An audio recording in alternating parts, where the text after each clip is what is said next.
Hunger makes monsters of us all. It strips away logic, leaving only teeth, claws, and desperation. Out in the black, starvation isn't a slow fade. It is a violent madness. When a towering, chitin-plated apex predator dragged Wade into the belly of a dead ship, he should have screamed. He should have fought. Instead, smelling the sour rot of the creature's empty stomach, Wade reached into his pack. He didn't pull a gun. He pulled out a frying pan. Dust motes danced in the pale beam of Wade's shoulder lamp, the only movement in the graveyard of the derelict freighter. The air scrubbers had died 3 cycles ago. Every breath Wade took tasted of copper, stale sweat, and the sharp tang of ozone. He hated salvage runs like this. The pay was garbage, the risk of hull breach was high, and the quiet was too loud. He wedged his pry bar under a fused titanium panel, throwing his weight against it. His boots slipped on the frost-slicked deck. He didn't hear the ambush. He felt it, a sudden displacement of air, the sharp, overwhelming stench of ammonia and old blood. Before his brain could signal his hand to reach for the plasma cutter at his hip, something massive hit him. The impact cracked his helmet violently against the bulkhead. Stars exploded behind his eyes. A heavy, jagged weight pinned his chest, driving the stale air from his lungs in a sharp wheeze. Wade blinked through the pain, his vision swimming. Above him loomed a nightmare of evolutionary violence. It was a bipedal mass of charcoal-grey chitin, all sharp angles and multi-jointed limbs. A pair of primary arms ended in scythe-like claws,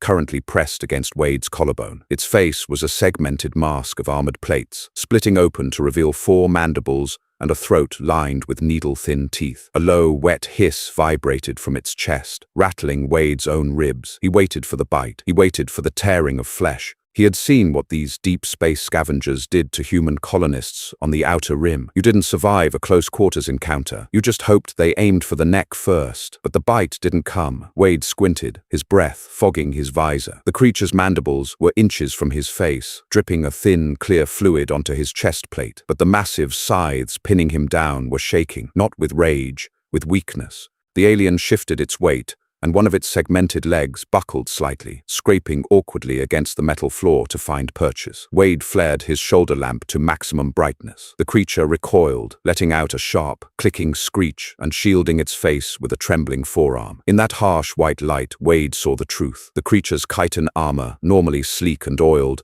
was dull and flaking. The gaps between its plating hung loose, revealing sunken grey muscle tissue, but it was the smell that gave it away. Beneath the ammonia, there was a sickly sweet odor, acetone, nail polish remover. Wade knew that smell. He had smelled it on his own breath during the rationing riots on New Providence 10 years ago. Ketosis, the body cannibalizing itself just to keep the brain firing. The monster wasn't hunting, it was dying. "You're not going to eat me," Wade rasped, his voice harsh in his own throat. "You don't even have the energy to break my suit seal." The creature lunged again, a desperate snapping motion toward Wade's neck, but it was uncoordinated. Clumsy, Wade brought his knee up hard, catching the alien in the hollow of its abdomen. It wasn't a lethal blow, just a solid shove. The apex predator crumpled. It fell backward, its long limbs tangling together, hitting the deck with a hollow, rattling thud. It tried to scramble back to its feet, mandibles clacking in frantic agitation, but its legs refused to hold it. It slumped against the bulkhead, chest heaving,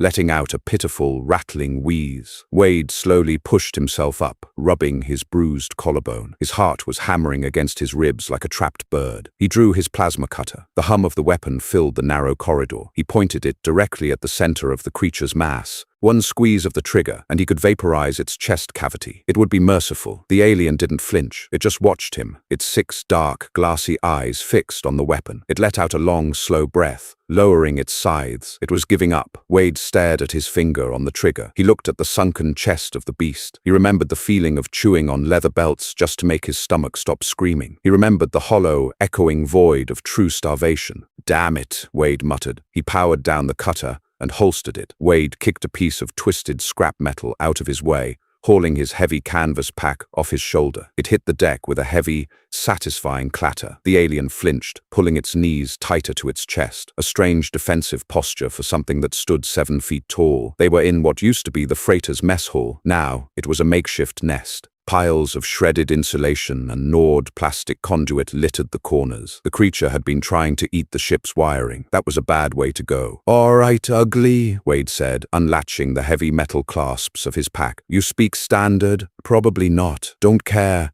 Just don't try to stab me while my back is turned, or I'll cook you instead. He didn't know why he was talking, maybe to fill the oppressive silence, maybe to calm his own residual adrenaline. The creature just watched him, its mandibles twitching in a slow, rhythmic click-clack. Wade reached into the bag and pulled out a small, heavy square of metal. He pressed a button on the side, and 3 small legs snapped out, a portable induction stove. He set it down on a relatively clean patch of deck, ignoring the alien's wary hiss. Next came a battered cast-iron skillet. It was heavy, impractical for space travel, and completely unauthorized by the salvage company. Wade brought it everywhere. The alien dragged itself a few inches closer, its claws scraping against the grating. Its stomach let out a sudden, loud groan, a deep, wet rumbling that sounded like tectonic plates shifting. The creature whined, a high-pitched, pathetic sound, and wrapped its arms around its abdomen. Wade didn't look up. "Yeah, I hear you. Hold your horses." He rummaged through the side pockets of his bag. Vacuum-sealed ration blocks were the standard for deep space. Grey, tasteless bricks of compressed soy and vitamins. They kept you alive, but they killed your soul. Wade didn't eat them. He pulled out a thick plastic pouch of dehydrated rice, a sealed packet of synthetic beef strips, and, his prized possession, a small jar of real, honest-to-God garlic flakes he'd traded 3 weeks' pay for on the orbital station. He popped the seal on his water canteen and splashed a measured amount into the skillet. He flicked the ignition switch on the stove. The coil flared to life with a quiet hum, casting a warm orange glow against the cold blue metal of the derelict ship. The alien scrambled backward, pressing itself flat against the wall. To a creature born in the dark, fire, even contained, synthetic fire meant danger. It hissed, spreading its mandibles wide in a threat display. "Relax," Wade said, tossing the beef strips into the heating water. "It's just heat. You're going to like this." The water began to simmer. The dull, ambient hum of the derelict was broken by the sharp, sizzling pop of the rehydrating meat. Wade dug a metal spatula out of his pack and began to stir. The synthetic beef started to plump, releasing fat into the pan. Then Wade opened the jar of garlic. He sprinkled a generous pinch into the sizzling fat. He added dried onions and a heavy dash of black pepper. The moment the spices hit the hot oil, the atmosphere in the room changed entirely. The sterile, dead air of the spaceship was suddenly violently assaulted by the rich, heavy aroma of cooked meat and caramelized alliums. It was a smell deeply rooted in the primal human brain, the smell of the hearth, the smell of survival. The alien stopped hissing. Its antennae, which had been plastered flat against its skull, suddenly snapped upright. They twitched erratically. The creature leaned forward, its 6 eyes widening.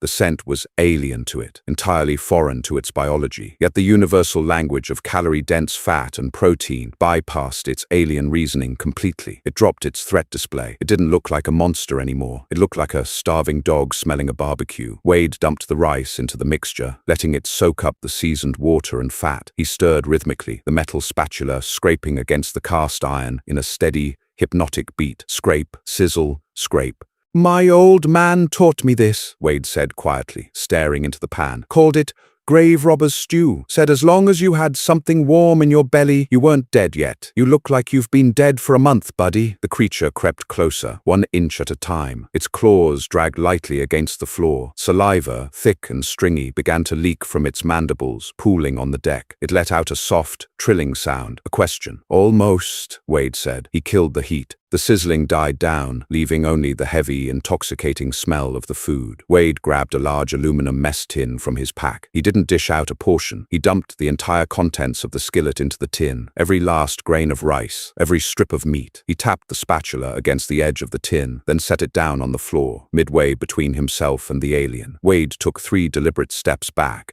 and sat down on a crate, resting his forearms on his knees. He gestured toward the tin. "Eat." For a long moment, nothing happened. The alien stared at the steaming tin, then stared at Wade. Its predator instincts were warring with its primal needs. The human was prey. Prey did not offer food. Prey ran. Prey fought. This was a trap. It had to be a trap. The creature let out a low, warning click, shifting its weight back on its haunches, ready to bolt. Wade didn't move. He didn't reach for his gun. He just sat there, breathing in the smell of his own dinner, his stomach giving a sharp, envious pang. He ignored it. "Look," Wade sighed, leaning back against the cold bulkhead. "I'm not tricking you. I don't have poison. I don't have a net. You're dying. That's food. Figure it out. A plume of steam drifted from the aluminum tin, carrying the scent of garlic and beef directly to the creature. That was all it took. The biology overrode the brain. The alien moved with sudden, terrifying speed. It closed the distance in a blur, but instead of attacking Wade, it dropped to its knees in front of the tin. It didn't have hands designed for delicate holding.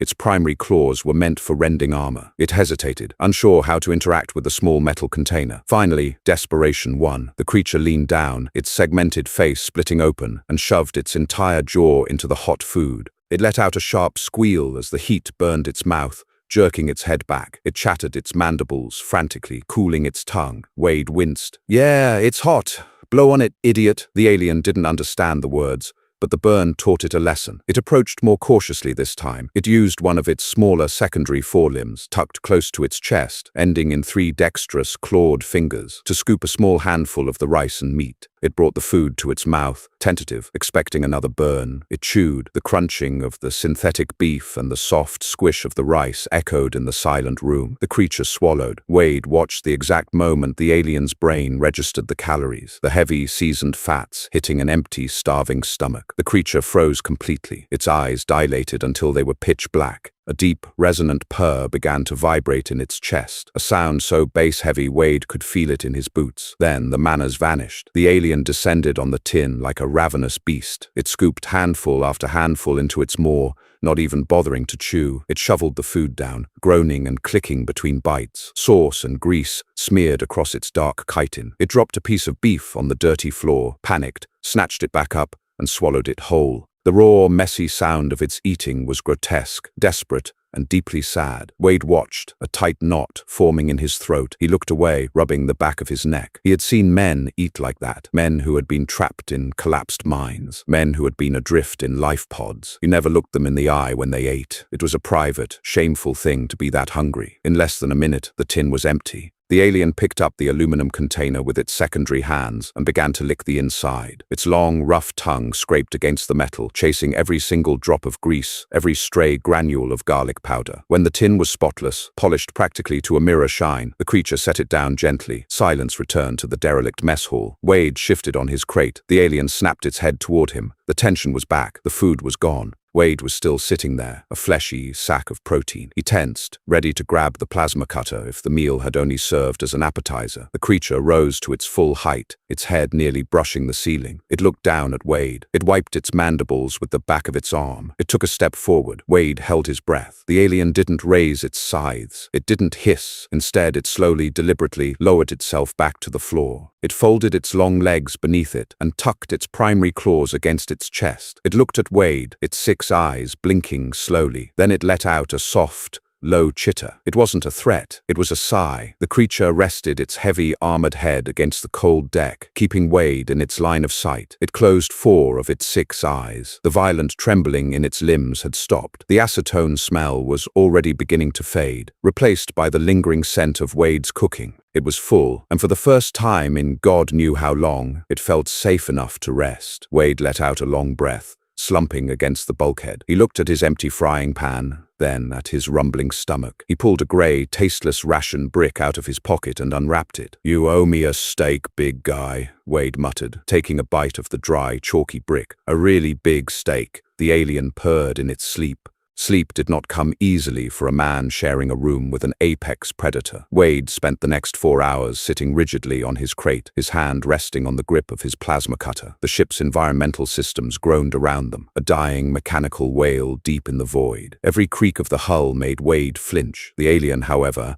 slept like the dead. It was a sprawling, chaotic pile of limbs and armored plating. Now and then, its abdomen would shudder, accompanied by a loud, wet, gurgling sound as its dormant digestive tract worked overtime on the synthetic beef and rice. The smell of acetone had entirely dissipated, replaced by the faint, musky scent of ozone and dried earth. Wade rubbed his eyes, feeling the grit of exhaustion under his eyelids. He looked at his chronometer. He was burning daylight. Well, not daylight, station time. He was on a strict salvage clock, and every hour he spent babysitting a giant, sleeping insectoid dog was an hour he wasn't pulling palladium cores out of the freighter's guts. If he didn't hit his quota, the corporate buyers at the orbital dock would dock his pay. again. He'd be back to eating those chalky ration bricks for a month. All right, Wade muttered, his voice cracking from disuse. Story time is over. He kicked the empty mess tin. It clattered sharply against the grating. The alien snapped awake. It didn't groggily open its eyes like a human. It went from 0 to lethal in a microsecond. Its 6 eyes dilated, antennae rigid, primary scythes raised in a defensive guard. It swept the room, searching for the threat before its gaze locked onto Wade. Wade didn't move. He kept his hands visible, resting on his knees. Morning sunshine, kitchen's closed. I've got a job to do.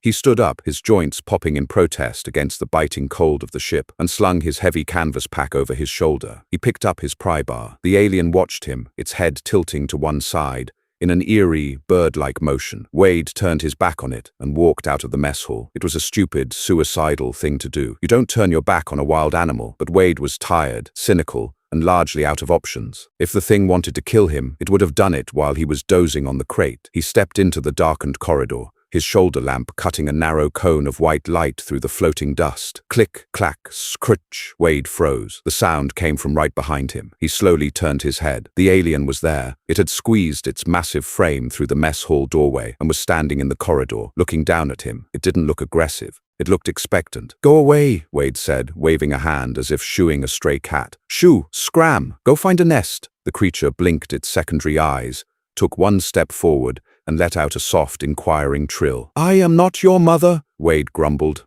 turning back around and marching down the hall. The heavy, rhythmic clicking of the alien's talons followed him. It kept a respectful distance, about 10 paces back, but it mirrored Wade's movements perfectly. When Wade stopped to check a bulkhead registry, the alien stopped. When Wade ducked under a collapsed ventilation duct, the alien contorted its massive body to slither underneath it without making a sound. Wade tried to ignore it. He focused on the damp, freezing air seeping through his undersuit. The internal heating coils were failing again. He slapped his chest piece, trying to force the battery connection, but it only yielded a pathetic fizzle of warmth before dying out. He shivered, his breath pluming in the harsh light of his lamp. They reached the entrance to the lower engineering deck. A massive, blast-shielded door blocked the way. A thick layer of frost coated the metal, and the manual override wheel was crusted with rust and frozen condensation. Wade swore under his breath. He jammed his pry bar into the gap between the door and the frame, leaning his entire body weight against the heavy iron bar. The metal shrieked in protest. Wade strained, gritting his teeth, his boots slipping on the icy floor. His bad knee, a souvenir from a bar fight on Ceres, throbbed viciously. Come on, you piece of garbage, Wade wheezed,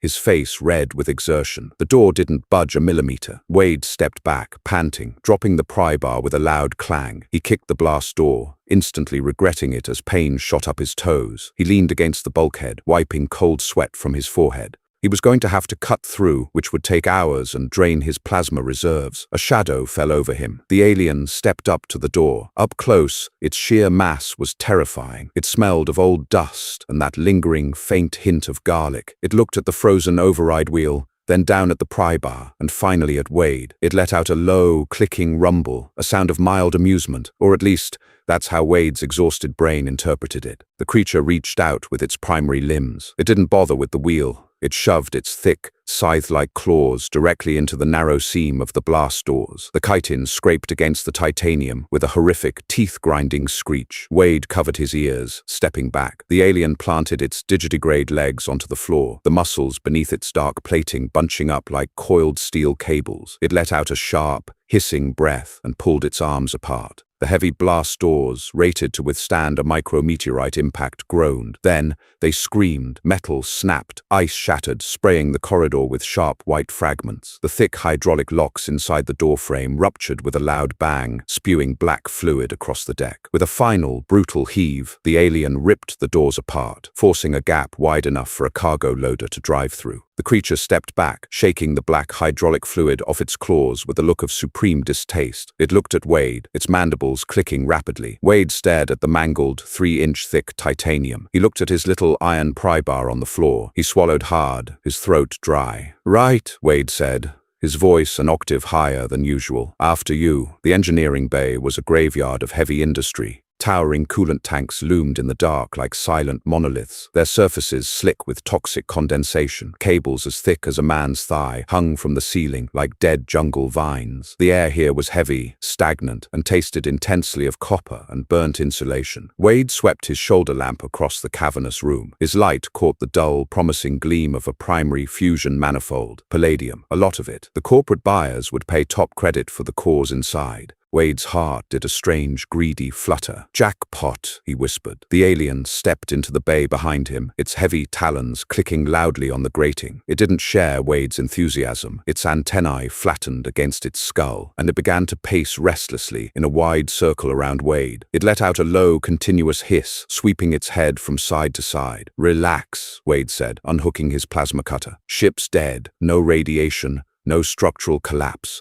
Just you, me, and a whole lot of money." Wade approached the manifold. The metal casing was thick, but there were access panels bolted tight around the perimeter. He dialed up the heat on his cutter. The bright blue beam flared, illuminating the immediate area in a harsh, localized daylight. He pressed the beam against the first heavy bolt. Sparks showered down, bouncing off his heavy boots. He lost himself in the rhythm of the work. The smell of vaporized steel, the steady hum of the cutter, the satisfying clunk as heavy bolts gave way. It was simple, blue-collar theft, and Wade was a master of it. He didn't notice the faint, blinking red light in the upper rafters. The alien did. Wade was halfway through severing the primary coolant line when the creature suddenly slammed into his side. Wade flew through the air, completely blindsided by the impact. He hit the deck hard, his shoulder slamming against a steel grate. His plasma cutter spun out of his hand, skittering across the floor and shutting off. The wind was violently knocked out of him. He scrambled wildly, his brain screaming that the alien had finally decided to eat him. Crack, buzzed! A beam of superheated energy struck the exact spot Wade had been standing a second before. The metal deck instantly melted, glowing a furious molten orange. Wade scrambled backward on his hands and knees, gasping for air. High above them, descending slowly from the ceiling on a rusted gantry crane, was an automated security drone. It was an old model, a heavy, boxy relic from the corporate wars. Its single red optic flared brightly through the gloom. It hung suspended by a thick power tether, its twin repeating blasters swiveling downward. "Unauthorized access, initiating lethal pacification," a synthesized, deeply corrupted voice crackled over the bay's dead speakers. "Crap," Wade yelled, diving behind a thick coolant pillar. Just as the drone opened fire, the noise was deafening. Blue energy bolts chewed into the metal pillar, throwing showers of molten slag into the air. The heat was immediate and suffocating. Wade curled into a ball, covering his head, his ears ringing violently. He had no weapon. His plasma cutter was 10 feet away, sitting uselessly in the open. He squeezed his eyes shut, smelling the acrid stench of burning metal and his own terrified sweat. This was it, pinned down and roasted by a forgotten robot. Then, a terrifying scream shattered the roar of the gunfire. Wade cracked one eye open. The alien wasn't hiding. It was climbing, moving with a horrifying fluid agility. The massive creature launched itself up the side of a nearby coolant tank. Its claws punctured the thick metal easily,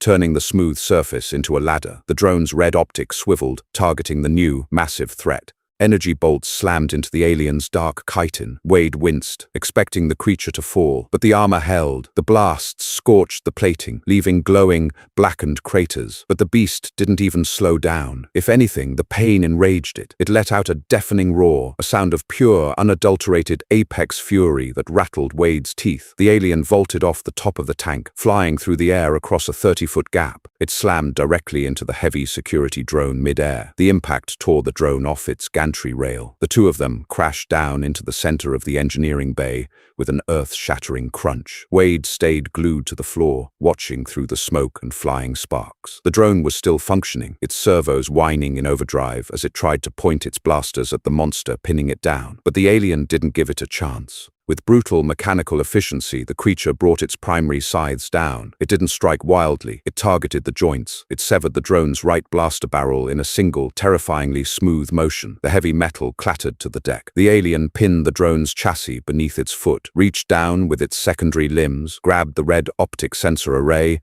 and simply pulled. Thick cabling snapped like cheap string. Sparks erupted in a blinding flash. The drone's corrupted audio let out a final, distorted electronic squeal before dying completely. The alien threw the torn optical sensor across the room. It stood over the mangled wreckage of the machine, its chest heaving, dark scorch marks smoking on its armor. It let out a series of aggressive, clicking snarls, challenging the dead room. Silence slowly fell back over the bay, broken only by the hiss of a ruptured coolant line. Wade slowly peeked out from behind the pillar. His hands were shaking uncontrollably. He looked at the smoking crater where he had been standing. He looked at the gutted security drone. Then he looked at the alien. The creature turned toward him. It stepped off the wreckage and padded over to where Wade was huddled. It stopped a few feet away. It lowered its massive head, inspecting Wade with its dark, glassy eyes. Then it reached out with its small, secondary hand. It picked up Wade's dropped plasma cutter from the floor and gently tossed it. The tool landed perfectly in Wade's lap. The alien let out a soft, low purr, then turned back toward the palladium manifold, sitting back on its haunches like a very large, incredibly violent guard dog waiting for its master to finish working. Wade sat there for a long time, staring at the cutter in his lap. He wiped a streak of grime and sweat off his cheek, letting out a breathless, half-hysterical chuckle. "Right," Wade croaked, pushing himself up on wobbly legs. "Good boy."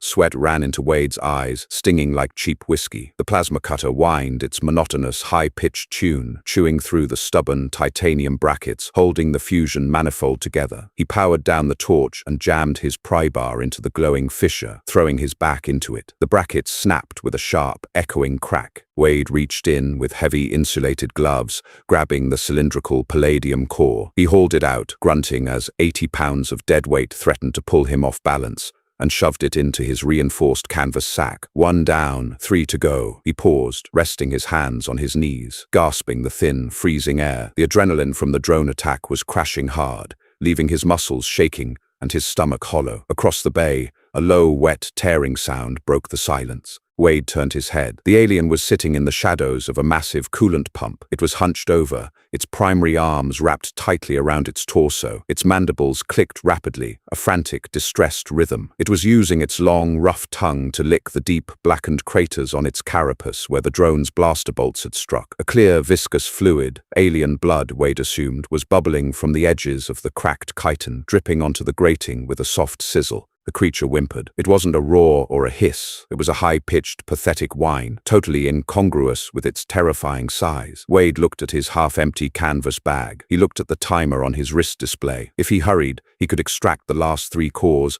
haul ass to the airlock, and be off this floating tomb before his life support dropped to critical. The beast had saved him. They were square. He didn't owe it anything else. "Stupid," Wade whispered to himself, wiping his face with a grimy sleeve. "You are incredibly stupid." He dropped the pry bar, unclipped his medkit from his belt, and walked over to the shadows. The alien snapped its head up as Wade approached. It bared its needle-thin teeth, a defensive reflex, its antennae flattening against its skull. It hissed, a wet, pain-laced sound, warning him to stay back. "Yeah, I know, it hurts," Wade said, keeping his voice low, steady, and flat. He didn't stop moving. He crouched down 2 feet away from the creature, popping the orange latches on his med kit. "I'm not going to touch you yet, just chill." Wade pulled out a canister of biofoam, a heavy tube of synthetic coagulant, and a bottle of raw medical alcohol. He had no idea if human medicine would heal an insectoid biology or send it into anaphylactic shock, but open wounds in a sterile, dust-choked derelict meant infection. Infection meant death. He soaked a heavy cotton pad in the alcohol. The sharp, pungent smell of ethanol cut through the metallic stench of the bay. The alien stopped hissing. Its antennae twitched,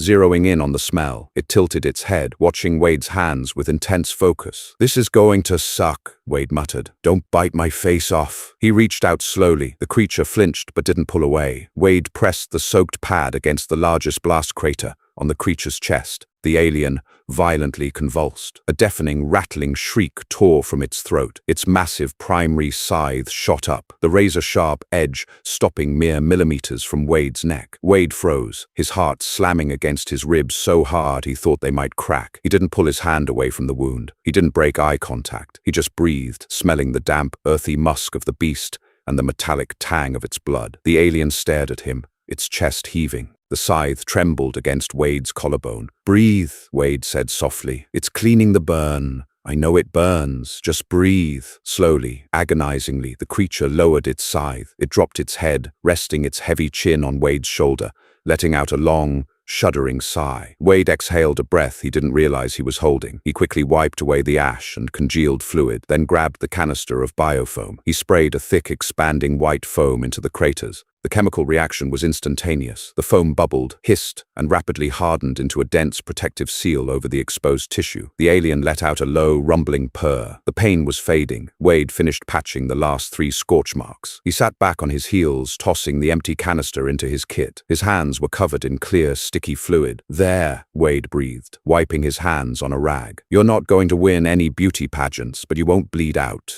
The creature lifted its head. It inspected the white foam patches on its chest, tapping one gently with a secondary claw. It looked at Wade. It didn't chitter or click. It simply reached out and nudged the top of Wade's helmet with its smooth, armored snout. A gentle, deliberate bump. It was a deeply intimate gesture from a creature built entirely for violence. "Don't get sentimental on me," Wade grunted, though a small, tired smile cracked his dirt-streaked face. He stood up, his knee throbbing. "I still have to get those cores." He turned back to the manifold. It took him another 40 minutes of grueling, sweat-drenched labor to cut the final 3 palladium cylinders free. By the time he dropped the last one into the bag, his arms felt like lead. The canvas sack now weighed over 300 pounds. Wade grabbed the heavy nylon straps, dug his boots into the grating, and heaved. The bag barely moved. Wade swore, kicking the sack in frustration. He was exhausted. The drone fight, the sheer terror, the manual labor, it had drained whatever reserves he had left. A shadow fell over the bag. The alien stepped past Wade. It reached down with its 2 smaller secondary arms,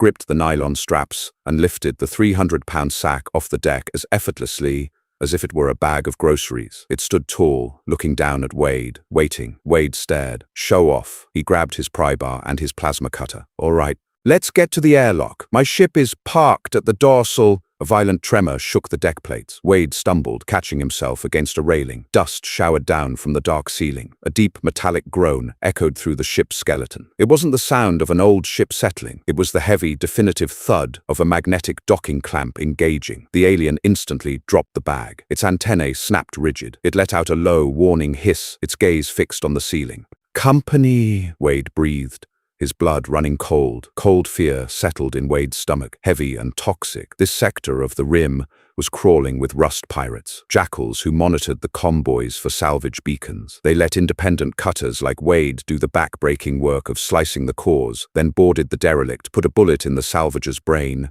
and walked away with the haul. A harsh mechanical screech echoed down the primary corridor. The sound of an exterior airlock being manually forced open. "We need to move," Wade whispered, grabbing the straps of his pack. He couldn't lift it, but he desperately tried to drag it. The alien pushed Wade aside. It snatched the heavy bag, throwing it over one massive shoulder, and looked at Wade with intense, dilated eyes. It knew the vibration meant a threat. It recognized the fear radiating off the human. "Airlock 3. We have to go down to the maintenance tunnels to avoid the main deck," Wade said, pointing toward a dark, narrow hatch at the rear of the engineering bay. They moved quickly. Wade abandoned all stealth for speed, his boots ringing loudly on the metal stairs. The alien was entirely silent. Despite its massive frame and the heavy bag it carried, its digitigrade legs absorbed every shock. It flowed through the shadows like liquid smoke, a ghost of chitin and muscle. They dropped into the maintenance crawl space. The ceiling was low, forcing Wade to crouch, and the alien to practically crawl on all fours. The air here was freezing and smelled of old rust and rat droppings. Wade killed his shoulder lamp. Total darkness was their only cover. Above them, through the thin ceiling grates, heavy boots clanked against the main deck. "Spread out. Check the engineering bay. Scanners showed a heat spike down there 20 minutes ago." A rough, modulated voice barked over an external comm speaker. Wade stopped breathing. He looked up through the rusted grating. 3 narrow beams of harsh tactical light swept across the ceiling above them. They were right underneath the boarding party. "Look at this," another voice called out. "Manifold is stripped. He already pulled the cores. Find him. He couldn't have gotten far with that kind of weight. Shoot to kill. I don't want to split the payout." Wade's grip tightened on his plasma cutter. It was a cutting tool, not a weapon. The beam only reached about 10 inches. Against military-grade pulse rifles,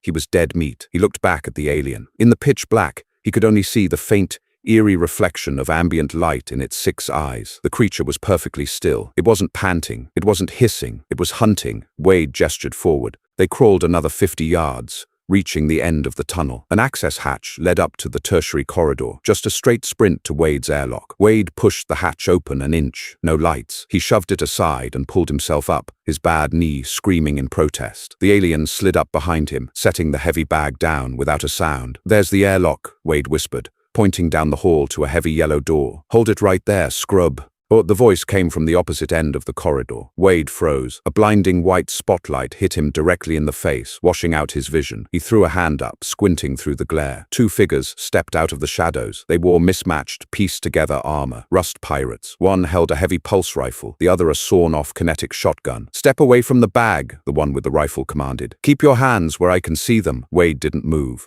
He calculated the distance. 50 feet. He'd never make it. "Look, take half," Wade yelled, his voice cracking. "There's enough palladium for all of us. Just let me walk to my ship." The pirate with the shotgun laughed. It was a cruel, scratching sound. "Why would we take half when we can take it all, scrub? You're breathing my air." The pirate raised the shotgun, aiming for Wade's chest. Wade braced for the impact, squeezing his eyes shut. A blur of dark matter bypassed Wade entirely. The alien didn't roar. It didn't announce its presence. It simply struck. The creature launched itself from the shadows behind Wade, covering the 50 feet in a single, terrifying leap. The sheer kinetic force of its landing shattered the deck plates. The pirate with the shotgun didn't even have time to pull the trigger. The alien's primary scythe cleaved downward in a blinding arc. It sheared cleanly through the pirate's kinetic shotgun, slicing the heavy steel barrel in half, as if it were wet cardboard, and buried itself deep into the pirate's shoulder armor. The man let out a wet, gargling scream as he was slammed violently against the bulkhead, his feet lifting entirely off the floor. "What the hell is that?" the second pirate screamed, stumbling backward in sheer terror. He squeezed the trigger of his pulse rifle blindly. Glue energy bolts filled the corridor, deafening in the enclosed space. Two bolts grazed the alien's side, striking sparks off its chitin. The beast let out a deafening, rattling roar. It dropped the first pirate, who slumped to the floor, unconscious and bleeding,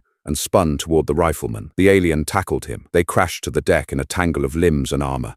The pirate screamed, fighting wildly, trying to wedge his rifle between himself and the snapping mandibles of the monster above him. Wade was paralyzed. The violence was so sudden, so shockingly brutal, his brain couldn't process it. He was watching a nightmare unfold. The alien raised its scythe, ready to drive it straight through the pirate's chest plate. "Wait! No!" Wade shouted. He didn't know why he said it. These men were going to kill him. But watching the creature butcher a human in cold blood made Wade's stomach heave. The alien froze. Its scythe halted inches from the pirate's sternum. It whipped its heavy head around, glaring at Wade, its mandibles slick with saliva, vibrating with unspent adrenaline. It chittered angrily, questioning the order. The pirate beneath it saw the hesitation. He reached down, pulling a heavy slug pistol from his thigh holster, bringing it up to point directly at the unarmored soft tissue under the alien's jaw. Wade didn't think, he reacted. He lunged forward, thumbing the ignition on his plasma cutter. He slammed the humming blue blade directly into the pirate's wrist. The smell of vaporized flesh and burning bone instantly filled the air. The pirate shrieked in agony, dropping the pistol. The weapon clattered loudly against the deck.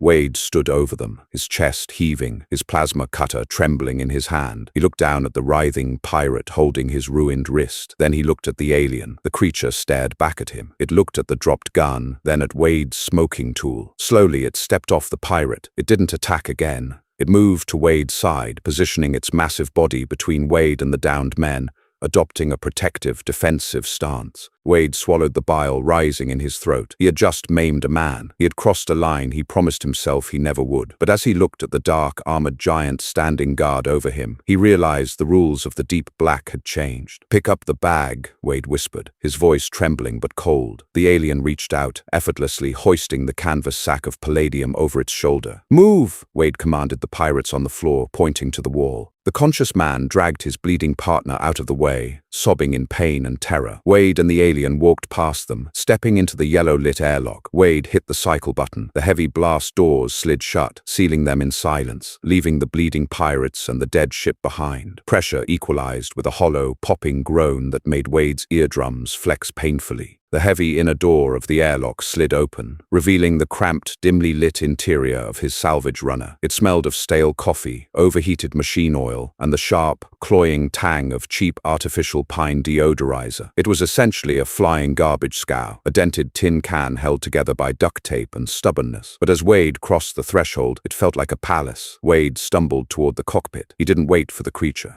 He practically threw himself into the worn, faux leather pilot's seat, his hands flying across the grimy, cracked glass of the navigation console. He slapped the master ignition switch. The deck vibrated violently beneath his boots as the twin sublight thrusters coughed, sputtered, and finally caught with a deep, resonating roar that rattled his teeth. Behind him, a loud scrape of chitin against metal echoed through the narrow hall. The alien was squeezing its massive frame through the airlock door. It had to severely hunch its shoulders and fold its primary scythes tightly against its chest just to clear the frame. It dragged the 300-pound canvas sack of palladium inside, dropping it onto the floor, grating with a heavy metallic clank that made the whole ship shudder. "Hold on to something," Wade barked, his voice raw. He didn't check to see if the creature understood. He punched the magnetic release sequence. The ship's clamps disengaged from the derelict freighter with a violent jerk. Wade slammed the thruster throttle all the way forward. The inertial dampeners, always a week behind on maintenance, screamed in protest. Gravity shifted erratically. Wade was pinned hard into his seat, the breath forced from his lungs as the ship tore away from the massive, dead hull of the freighter. Alarms blared on the console. Red warning lights bathed the small cockpit in an angry, pulsing glow. The proximity sensors shrieked. "They're firing!" Wade yelled, his hands white-knuckling the steering yoke. Through the thick, scratched plasteel of the viewport, a blinding flash of blue energy illuminated the void. The Rust pirate's ship,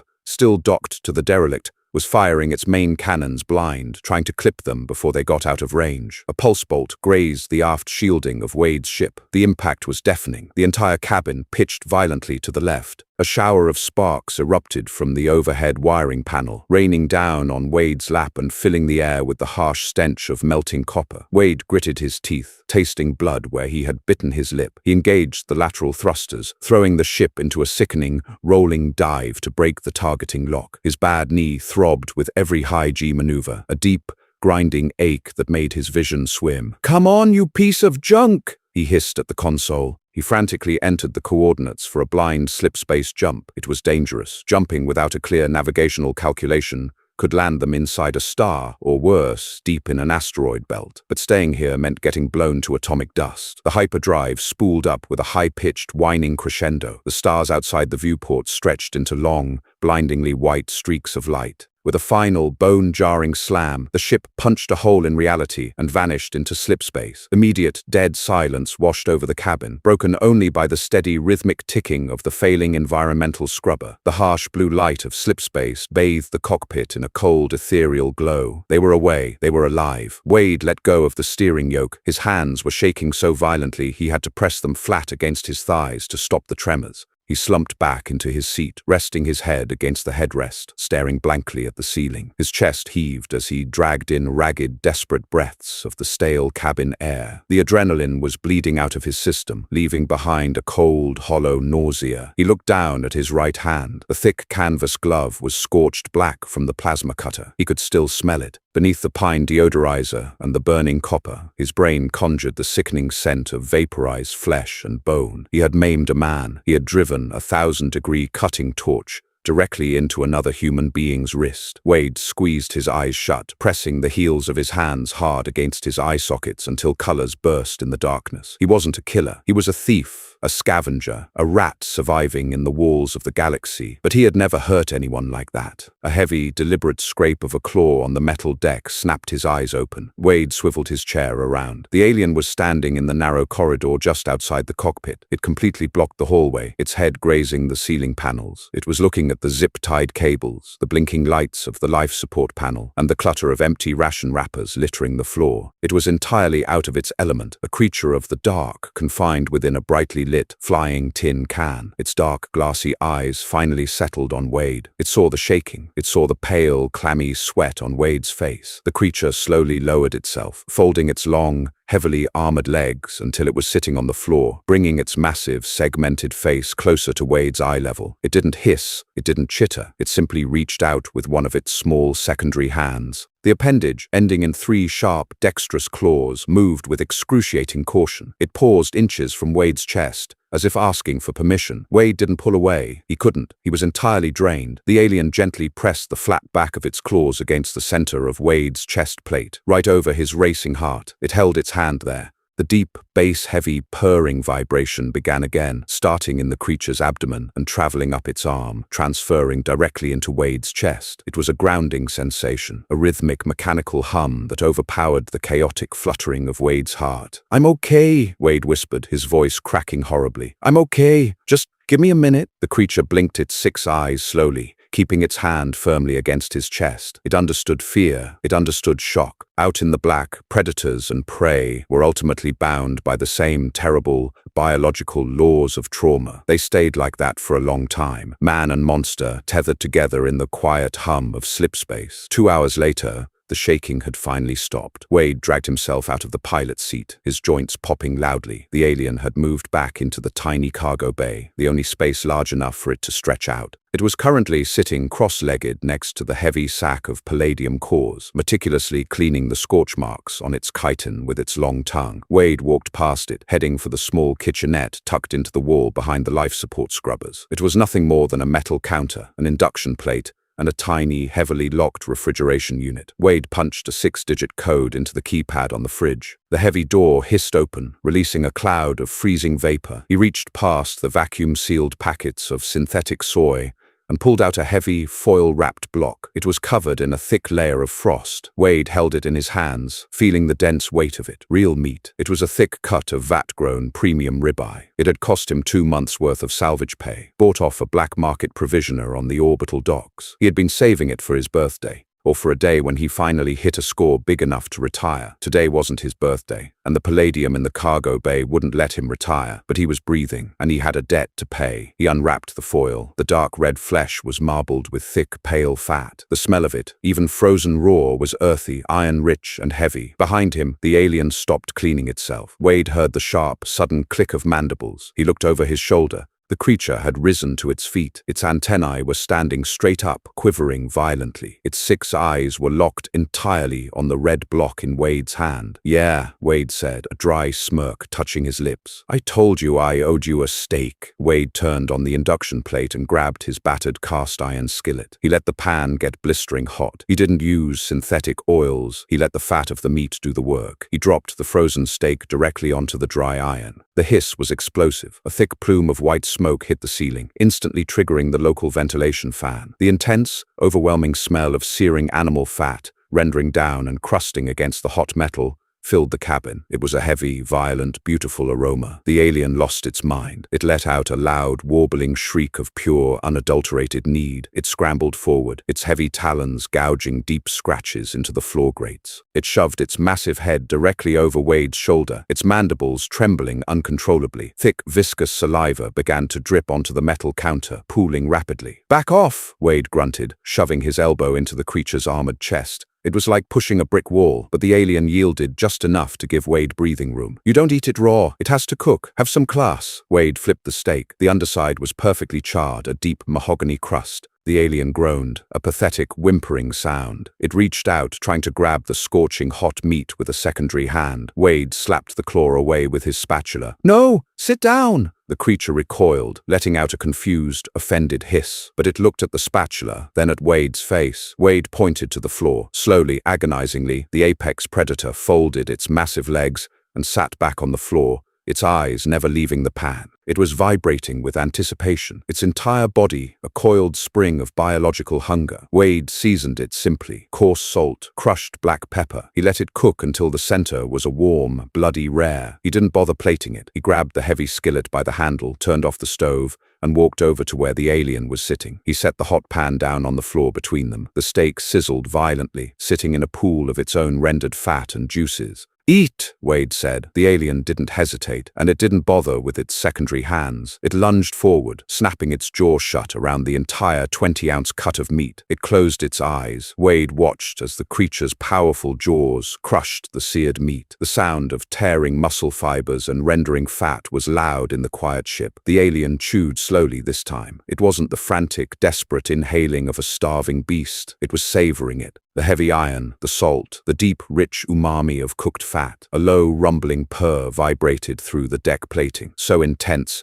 It rattled a loose wrench off a nearby workbench. The alien swallowed. It opened its eyes and looked at Wade. Its mandibles were slick with grease and blood. It let out a soft, trilling sound, nudging the empty cast-iron pan back toward Wade with its snout. Wade picked up the pan. He looked at the massive, terrifying creature sitting in his cramped, messy cargo bay. He looked at the 300-pound sack of palladium that would keep his ship fueled and his belly full for the next 6 months. "You're going to cost me a fortune in groceries, aren't you?" Wade muttered, wiping the grease from the pan with a rag. The creature chittered softly, settling its heavy head onto its crossed forearms. Closing its eyes, the ship hummed around them, carrying the two of them deeper into the black. Wade sighed, leaning back against the bulkhead. For the first time in years, the crushing, infinite silence of space didn't feel quite so empty. Survival in the black isn't pretty. It's dirty. It smells like burnt copper. And sometimes it costs a pound of flesh. But Wade and his new heavily armored co-pilot made it out alive. If you loved this deep dive into the gritty reality of deep space survival,